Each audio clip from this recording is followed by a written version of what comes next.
Inside Star Citizen Alpha 4.0 What We Do in Space video released on early August was time to introduce contest zones and a little bit talking about boss fights. This is a great time to look into what Star Citizen boss fights could be and what to expect from Star Citizen. Well, of course this is at least what I would like to see. Leave a comment if you agree or disagree. Before going deeper, let's take a recap about 20 years of MMO games. And the most known game is probably World of Warcraft, and tens of other similar games like Age of Conan, Rift, Dungeons and Dragons, Lord of the Rings, and Elder Scrolls Online. What is common with all these? Well, they all have player classes as roles and talent trees, and they have dungeons and raids. These roles are tanks, which are punching bags to survive the heavy hits from the boss, healers, which try to keep the tank and the rest of the group alive, and DPS purpose is to hit that boss hard without ruining the game for the rest. Dungeons are more for leveling and are easier for small groups. They are like tutorials to prepare the player for their endgame, which is raids. Raids are for the bigger groups, and they mix everything what you may have learned from the dungeons. Instead of having one boss mechanic to avoid, the raid bosses may have mix of things. Let's talk about what boss fight could be in Star Citizen through example. In Star Citizen we don't have roles, instead players are equally capable to do same roles, and skill trees are not implemented. Well, at least not yet, but I come to that topic later. We can already see from different kind of videos that Star Citizen will have puzzles to solve problems, and dynamic events which are multi-parted missions and require teamwork. What kind of boss fight I would like to see? Well, imagine this. You may sneak in or rush guns blazing. Inside asteroid base, you have cleared your way of puzzles and enemies to get to the last door to the final boss. This blast door is closed and needs at least 2 of the group members at 2 different places to hold the door open for the main group. This door closes if they leave their post. Meanwhile, rest of the group needs to find a container or something else strong between door and the ground to build a temporary opening for these 2 so they can prone themselves through the crack and join with the rest. Boss room has sentry turrets like in Aliens movie, which shoots everything what they see. These are deadly and challenging, but maybe it doesn't need to be. There can be other things to solve too.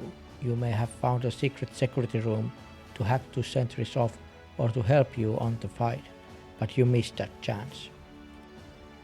Therefore, you need to find something armored and big enough to work as a riot shield, or something smaller but more of them.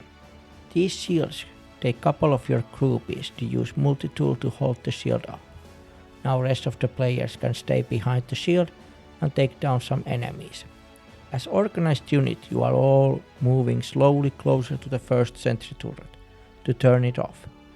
Same time you can see the boss is T-posing from the control room, and you can see a crack on the wall of control room. With the right timing you may take boss down from this point, but you can take the boss down multiple ways. If you hack the turret you could use them to kill the boss, or you can snipe the boss from the crack of the wall, or use massive amount of explosives to kill the boss. Boss fight can be time sensitive, and boss may try to flee away, and that can trigger second part of the longer chain of missions. Or you may even capture the boss alive.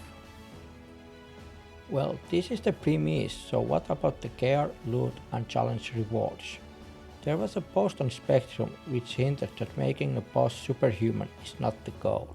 This means this human boss is just like another player.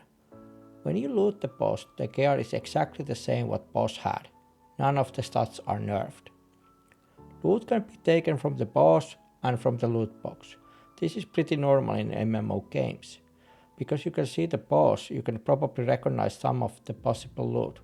But what's the catch? CIG said they are going to implement wear and tear to weapons and gear. This means if you headshot the boss with powerful weapon, you may be unlucky. The helmet may be broken beyond repair, so you lose this loot. If you use explosives, you may lose everything what boss had, because there's nothing left. So only loot what you can get is from the random loot locker. So this gives a little bit challenge how to kill a boss, or why you should try to take the boss down alive. Your chance to get more better gear and achievements if you did the boss fight example without taking down the sentry turrets, or none of your party members were incapacitated.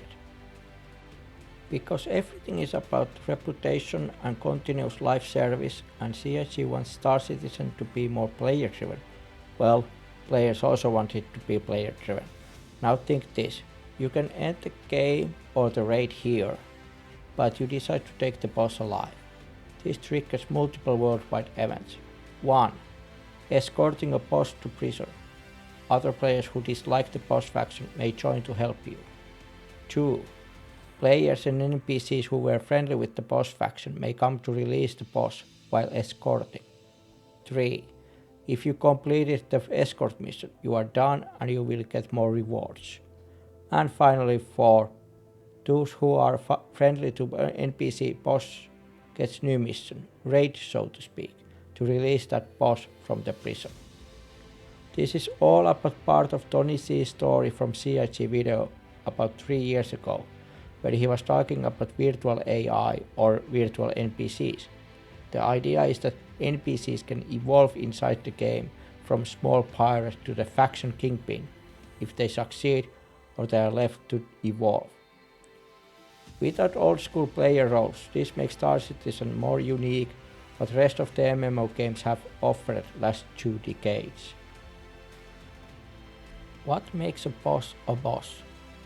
Well, this was example when the boss is human, but it can be any kind of alien, big or small, with hive or not.